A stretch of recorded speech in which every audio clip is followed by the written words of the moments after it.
Alors aujourd'hui, je te propose la construction d'une cabane. Elle est pas petite, elle fait 10 mètres carrés, c'est pour ma fille.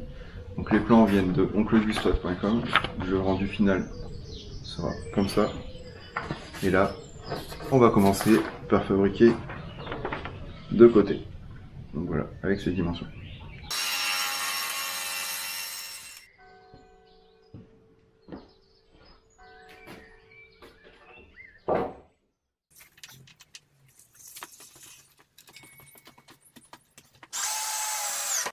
Ouais, bien comme tu peux le voir, les deux côtés sont réalisés. Donc voilà. J'ai mis à peu près 1h30, 2 heures.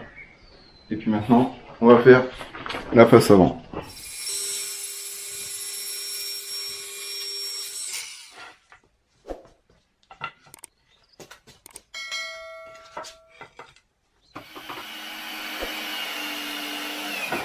Comme vous pouvez voir, on a déjà réalisé les deux côtés. Là-bas, la structure tout au fond du garage, c'est l'avant. Et puis là, on va faire la partie arrière. Alors par contre, je sais pas si tu vois bien, sur la partie arrière, il est prévu d'avoir une grande porte ici. Donc pour qu'un adulte puisse entrer. Moi, cette porte-là, j'en ai pas besoin. Donc ce que je vais faire, c'est que mon chevron ici, je vais le mettre entier. Ici, je vais garder ce renfort-là, je vais le garder comme il est.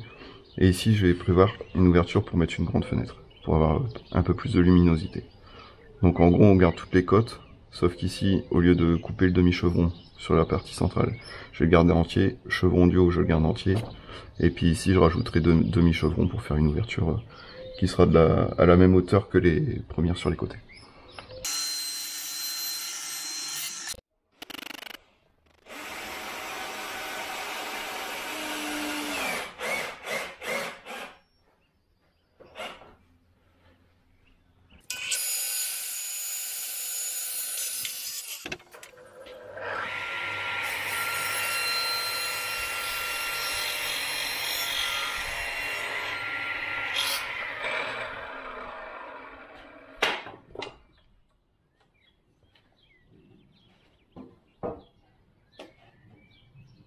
Voici où on est le chantier. Donc toute la structure de la cabane est posée. Dessus, on a mis un parquet en pin de 14 mm. Alors c'est une cabane pour enfants, bien sûr, parce que là, j'ai pas fait des fondations hors gel, parce que c'est pas utile. Si ça bouge un peu, de toute façon, comme toute la structure en bois, ça va pas poser de problème. Le parquet, je l'ai déjà traité 2 fois avec de l'huile de lin diluée à 50%. Là, après, je vais refaire une dernière couche diluée à 30%. Donc 70% d'huile et 30% d'essence de térébenthine. Pour un dernier traitement, je vais laisser environ 12 heures, enfin jusqu'à demain je pense. Et puis je viendrai essuyer l'excédent avec un chiffon. Je vais te faire un petit tour du chantier pour t'expliquer un peu comment j'ai fait la structure. Alors ça repose sur des éléments de pilasse en béton, donc que j'ai acheté en grande surface de bricolage. Je t'explique tout de suite un peu le principe que j'ai utilisé pour poser ça. Comme tu peux le voir ici, il y a le premier élément. Donc mon terrain n'étant pas de niveau, comme beaucoup de terrains, j'ai présenté ce premier élément, j'ai creusé, je voulais pas que le bois touche le sol. Donc comme tu vois, j'ai laissé un peu d'espace ici, il y a environ 5 cm. Donc j'ai placé ce premier élément, je l'ai mis niveau, donc dans les deux sens. Ensuite, j'ai mis un petit piquet ici, une ficelle pour me donner mon alignement jusqu'au coin là-bas.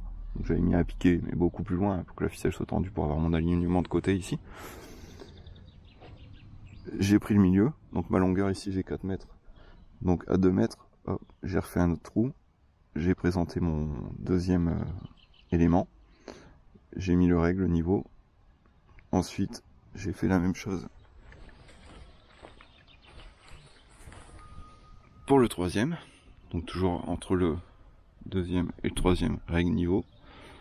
Ensuite, pour vérifier ça, que tout est à la même hauteur, j'ai repris ma ficelle que je suis venu faire passer sur le dessus ici, jusqu'au dessus du premier. Donc pour voir si celui du milieu était bien aligné avec les deux angles.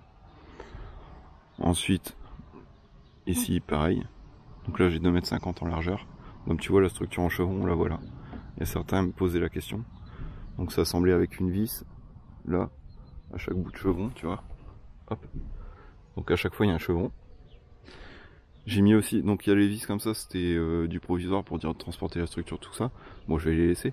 Et ensuite, j'ai remis des équerres à l'intérieur pour bien renforcer. Donc, je reviens là. J'ai placé celui qui est ici, là.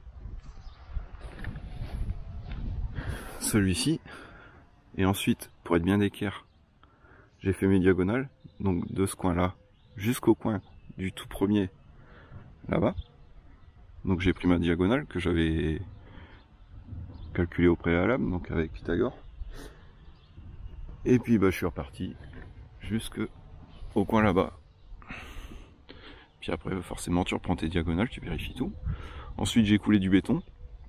Le béton étant encore frais, j'ai reposé ma structure dessus. J'ai fixé, j'ai mis des pattes en métal qui sont prises dans le béton, refixées sur le chevron. C'est à l'intérieur forcément. Le temps n'étant pas très agréable en ce moment, malgré le mois de juillet. On est en Picardie, quand il pleut pas, c'est qu'il va pleuvoir. Donc j'ai pas pu tout filmer malheureusement. Et dessus, bah, je suis venu mettre mon parquet.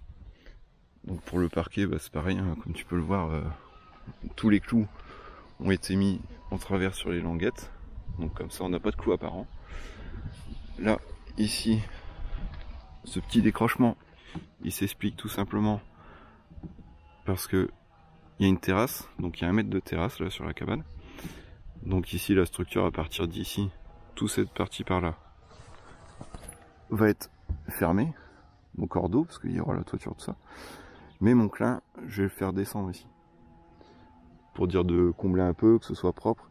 Là ici, tu peux le voir en dessous, pour éviter qu'il y ait trop de verdure qui pousse. J'ai refait ma toiture il y a quelques années, il me restait de la sous-toiture. Bah j'ai mis de la sous-toiture. On verra ce que ça donne, mais au moins ça protège quand même un peu toute la structure en chevron.